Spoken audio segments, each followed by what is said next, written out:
Hello, bonjour, buongiorno, kalimera sas, dzień dobry. My name is Pola and I'm an accent coach, your real accent maker. I professionally help people speak better, both by reducing the foreign accents, be it Polish, German, French, Italian, and help them acquire the chosen one. However, what very often people mostly need is to speak correctly, because correctness is way more important than having any particular accent. And today in this film, I'm going to show you 5 tricky words and chosen to them analogical techniques, enabling you to learn how to pronounce them correctly, hopefully once and for all. Are you ready?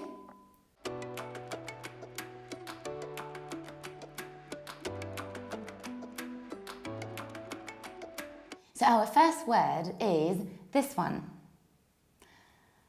I've heard dozens of different versions of pronunciation of this word, starting from Które through QU to QE to QE. No, this word is pronounced as simple as that. Q. Just Q. Both in British and American accent is also Q. So the word itself sounds like a letter Q, and this is how we pronounce it. So imagine you have a sentence and you replace this very difficult, complicated word with a simple letter Q. And let's take a look at the example. Oh my God, this queue is so long. We are going to queue for ages. And I don't know if you know, but exactly for such people hating queuing, a new business has been created, professional queuers. You pay them and they will stand in line for you. And I was thinking that if I was a copywriter of such company, I could create such slogan. Don't want to queue? We'll queue for you. Another student of mine created a different memorization technique. Cheers, Michael. He said that the thing which could be helpful is imagining a sentence. This queue is cute. I hope now this word won't be a problem anymore for you. Our second word is this one. It's not comfortable, it's not comfortable, it's not comfortable. No, it's just comfortable. Both in British accent, comfortable, and in American one, comfortable. The word is pretty simple if you dissect it into a couple of sections. And this is what we are going to do now. When you take a look at this word, you have to imagine that we get rid of middle OR and we quickly go from F to T, ft, ft, and then you pronounce A like I, comft. So firstly, we say come, not com, come, like come here.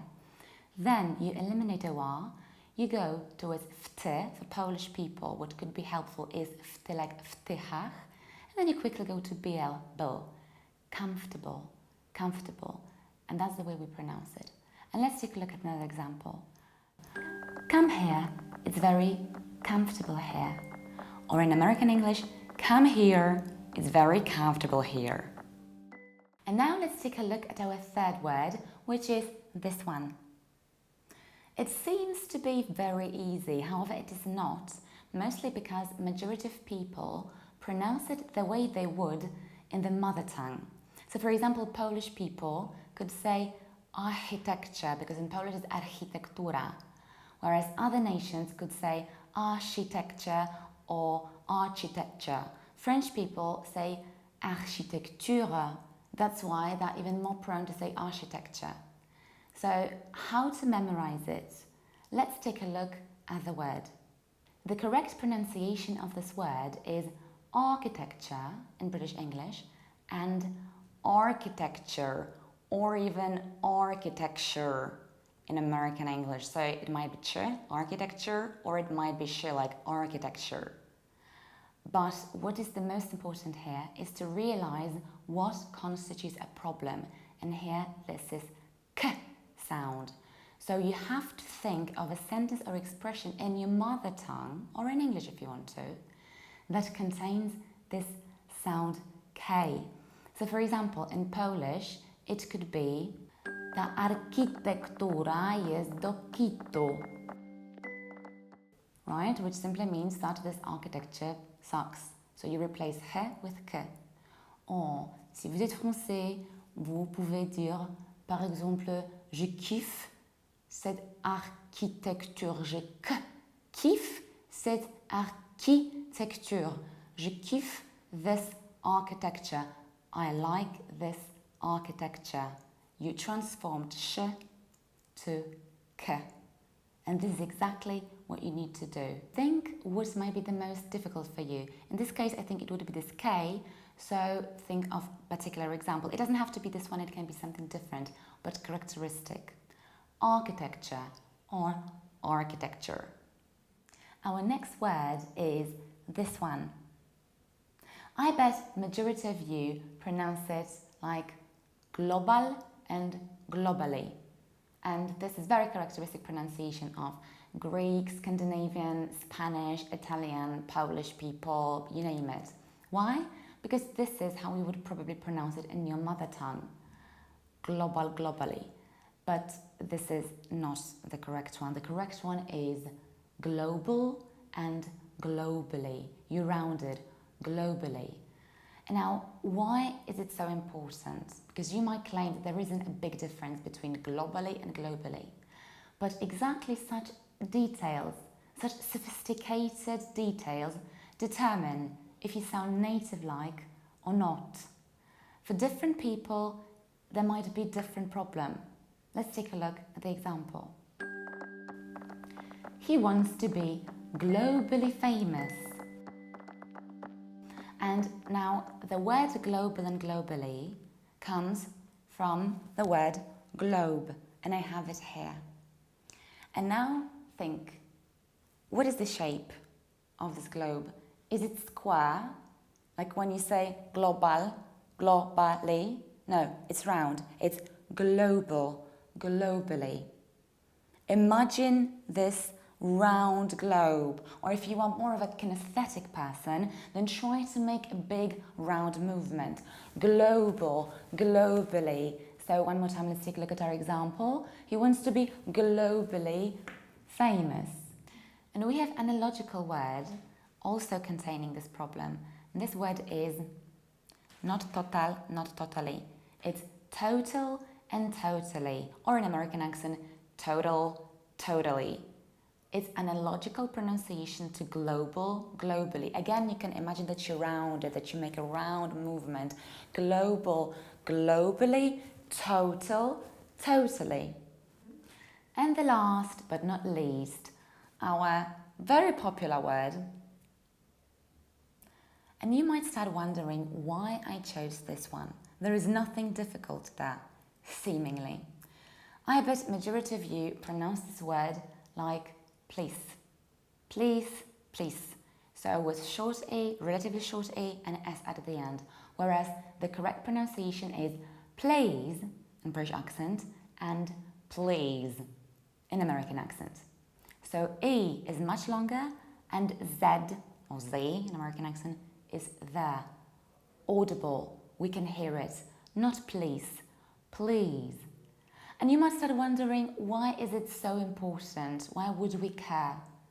And the thing is that there might be plenty of situations when devoicing might provoke some problems. But it happens in English and in some other languages, not necessarily in your mother tongue. For example, in Polish, people don't voice the endings. Let's take a look at the examples. So in Polish, you don't say chleb, but chleb. You don't say krew, but krew. You don't say Bóg, but Bóg. So you don't care, you don't have to, it's not important in your language. However, there are languages in which voicing or lack of such voicing is crucial because it might determine which form of a noun or adjective we have. And such language is French.